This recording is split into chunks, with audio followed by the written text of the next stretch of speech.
तेजस्वी यादव अपने महागठबंधन की मीटिंगों में जिन दो लोगों की उपस्थिति अनुपस्थिति को लेकर सबसे ज़्यादा सशंकित रहते हैं वो हैं कन्हैया कुमार और पप्पू यादव। और इन तीनों के बीच कितनी दोस्ती है ये बिहार में सब जानते हैं। ज्ञानेश्वर जी। जी, तो सौरभ जी, कन्हैया कुमार और पप्पू यादव कितनी दोस्ती आपने स्वयं कह दिया।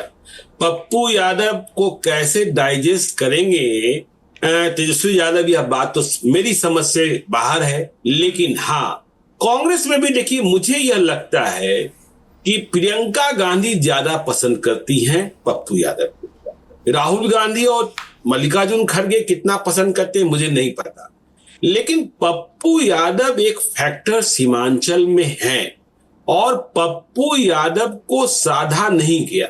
देखिए, आखिर आते आते मुझे लगता है बात इस रूप में बनेगी कि कांग्रेस के हिस्से जो सीटें आ रही है उनमें कुछ सीटें पप्पू यादव को, मतलब पप्पू यादव के समर्थकों को दे दी जाए और इस पर पप्पू यादव मान सकते हैं। क्योंकि देखिए, पप्पू यादव को यदि महागठबंधन ने छोड़ दिया तो उनका इस्तेमाल दूसरे रूप में करने के लिए कई और लोग भी तैयार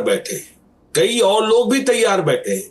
इस बात का एहसास तेजस्वी यादव को निजी कारणों से भले न हो, लेकिन कांग्रेस को तो है ही, और बिहार की जो राजनीति समझते हैं उन्हें भी भली भांति है। और बिहार में इस बार चुनाव, देखिए मैं बार बार कह रहा हूं, बिहार में करीब 70% सीटें ऐसी है जहां जीत हार का अंतर 5,000 मतों से लेकर 12,000 मतों का होता है।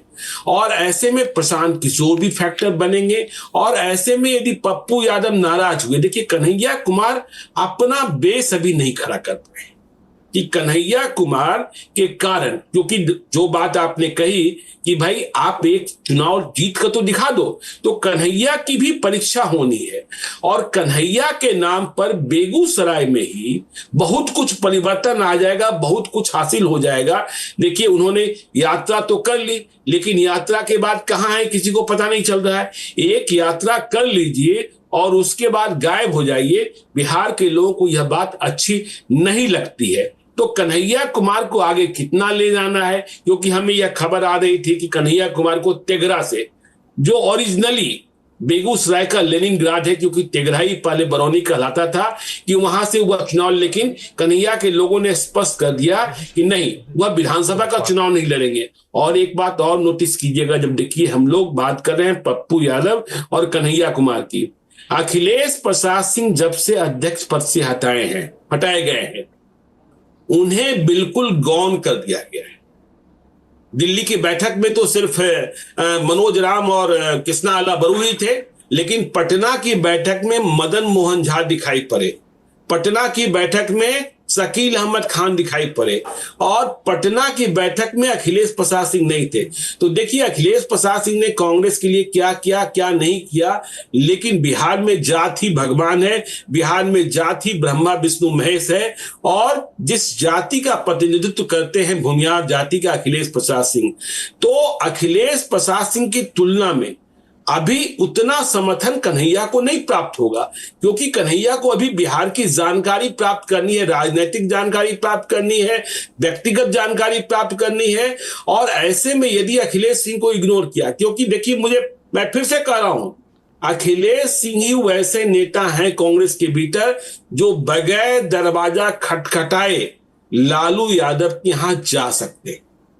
राजेश राम को समय लेना होगा, लालू यादव से छोड़ दीजिए, तेजस्वी यादव से भी लेना होगा।